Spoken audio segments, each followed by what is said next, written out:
Let's talk some Michigan recruiting, because when running back Derek Cooper came off the board just moments ago to Texas, it cleared the way for number one running back in America, Savon Haidider, the last in the top 5 running backs in America to make his decision. EJ, are we any closer to knowing when Savon Haidider is going to make this decision?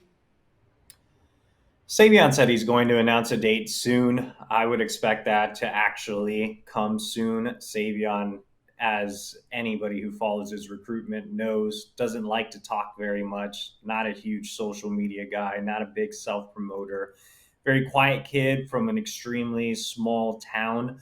Likes to keep his recruitment very private. I would say that based on what I know about Savion, he does not want his recruitment to extend into his senior Mm-hmm. season. So I'm not going to sit here and give you an exact timeline or, say this will be the date, but I would say before his senior season is probably the most likely outcome. It's important to note that the state of Virginia first week of games is the weekend of August 29th. So I would assume it's sometime between now and then. I would be surprised, Savion being the type of kid he is. I don't expect him to take it into the fall. Like I said, I'd be very surprised if that happens. So in terms of a timeline, I would still think it comes sometime this summer. If I was allowed to put a pick in, I would put my pick in for Michigan. I know Tennessee's heavily involved, Georgia also there, but Savon Haidider just seems like he fits in at Michigan for various reasons. Are you confident in the Wolverines' chances here whenever this decision comes? Yeah, nobody's stopping you from putting in a pick, Josh. I mean, you can go ahead and do it if you want. Luke might stop me actually. Nobody's going to tie you up and ban you from making a pick. But no, I mean, look, if I had to give a team an edge today, I would probably go with Michigan. It's been the constant in his recruiting.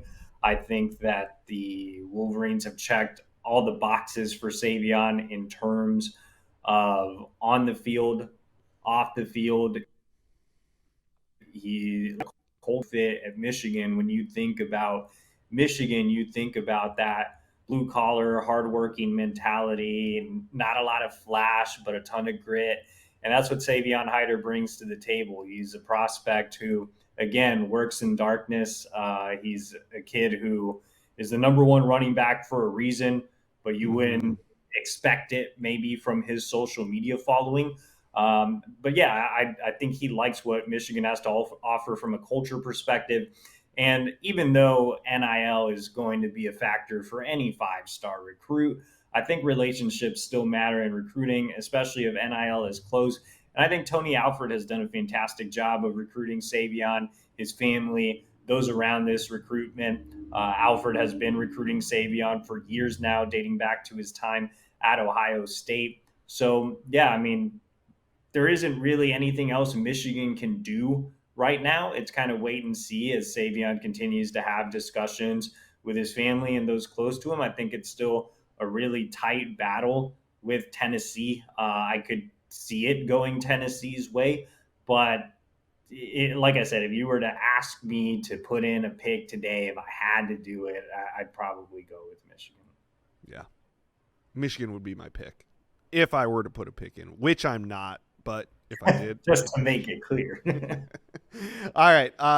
So recruiting kind of slowing down, just not in Michigan world, all over the place. It's slowing down a little bit as these commitments come off the board. We get closer to the season, but there's a couple big ones to go. Devon Benjamin, one of the top defense backs in America, will make that decision on August 2nd. Do we like Michigan here? I think Michigan, if you were to ask me which team has improved its stock the most with Devon Benjamin, it would be Michigan. I think they've made it a lot more interesting than maybe some folks would have thought going into the summer. Oregon has been considered the leader in this recruitment for some time. They hold the edge on the RPM. I've been communicating with our Oregon insider, Justin Hopkins, who does a great job of covering the Ducks. And I think the general feeling around Eugene is still that they have the inside track with Benjamin. I still think that's the case. We Mm-hmm. are about, less than 2 weeks now, Yeah. about 2 weeks from a decision. I think business discussions are ongoing. Michigan is willing to invest in one elite corner this cycle. I think Benjamin right now is the most realistic of the targets that are in that kind of top 50 range. Which for us, he's the number one corner in the country. I think that like I said, Michigan's had success at the corner position, not just from a development standpoint, but from an NIL standpoint. Last year, late in the cycle, they flipped Shamari Earls away from Georgia. They put together a really strong package in his favor. They were able to win out. I think, NIL is obviously going to be a factor in this recruitment as well. And like I said, Michigan has the resources. They're willing to invest here. I think the relationships might be a little stronger with Oregon. The familiarity might be a little bit more there. But one thing Michigan can offer, and I'm not exactly sure what Oregon's depth chart is, but Mm-hmm. Michigan has a need for corner outside of getting Shamari Earls, who will be a stud in Ann Arbor. They need more depth there. They need another guy for the future, which is why they're willing to spend. And I know opportunity is certainly an appealing selling point when it comes to Michigan and Benjamin. Mm. So, also on August 2nd, Devon Benjamin's not the only decision. Linebacker Anthony Davis is set to decide. Ole Miss doing well in this recruitment as well. But how does linebacker Anthony Davis, also DQ Forkpa is still out there? Are these linebackers intertwined at all with their decisions?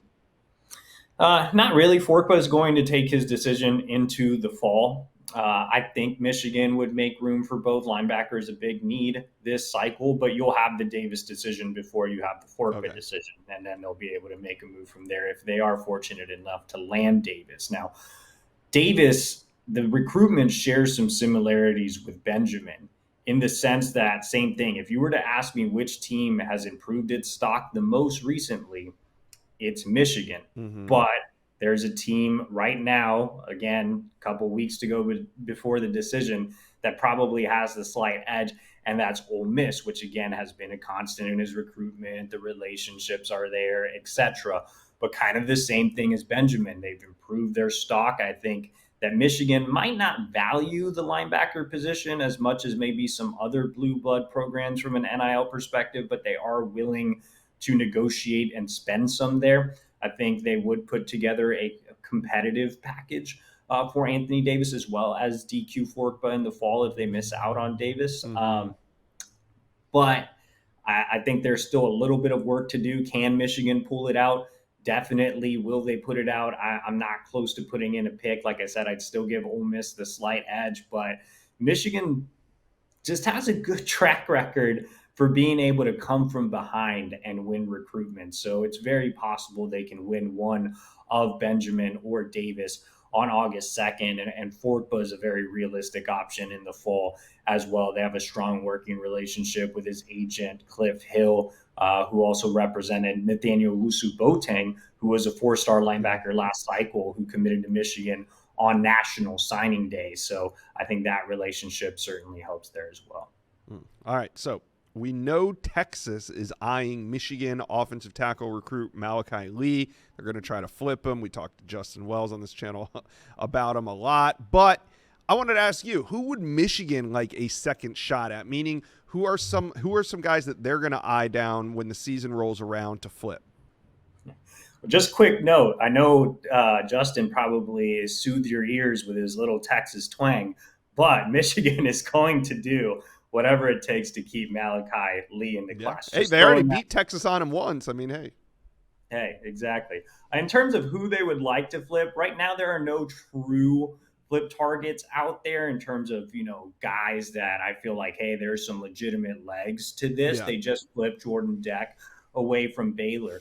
But if Michigan misses out on Benjamin on August 2nd, I think they'll continue to stay in contact with him. But the guy I would really keep an eye on, and I know he's kind of publicly shut it down, and that's all good and well, but I think Michigan will really give it a go for Kari Adams. He's a top 100 cornerback committed to Notre Dame. Like I said, Michigan is willing to invest a lot in an elite corner this cycle. Kari Adams makes a ton of sense. Michigan secondary coach Lamar Morgan has a great relationship with him, visited him in the DMV quite a bit this offseason. Michigan's had success in the DMV. They pulled 5-star Carter Meadows out of there this cycle. They've had big wins in the DMV in the past. A little further south, like I said earlier, they landed Shamari Earls, who Kari Adams actually knows from track. So, yeah, I mean, I think Kari Adams makes a lot of sense. He was one that Michigan, again, gained a lot of steam with, and then they fell just short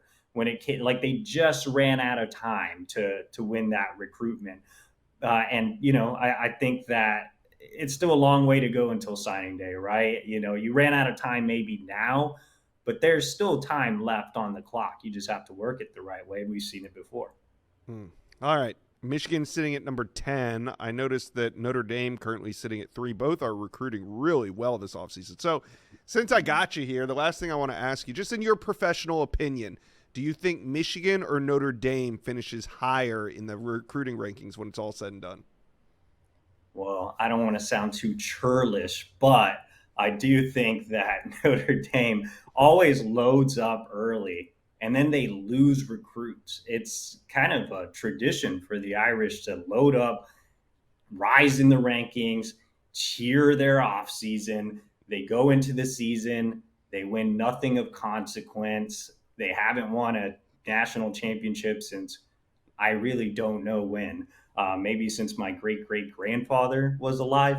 So I think Michigan has a lot of great selling points. They, like I said, always have a reputation for getting hot later. Even going into this summer, a lot of complaints about Michigan, a lot of complaints about their NIL strategy, and boom, they're in the top 10 right away, right off the summer. So I think the fall could open some things up for Michigan to maybe add a few more of those key pieces that could help them rise in the rankings, while Notre Dame, their commits are going to be on flip watch. You talked about Malachi Lee, and I think right now he sticks with Michigan. But when you look at this class, you're not really looking at any guys that are wavering or have wavered. I think everybody's pretty solid and bought in. Whereas Notre Dame, I always think, some of those guys just have a wandering eye. Like I said, they load up early. They like to put on the pressure to commit early. Then they lose them. So give me Michigan. I just wanted your opinion on it. No big deal. All right, Michigan fans, you let me know, where do you think the Wolverines are going to finish? It feels like the summer is going to finish out strong for Michigan. So let's talk a little recruiting in the comment section.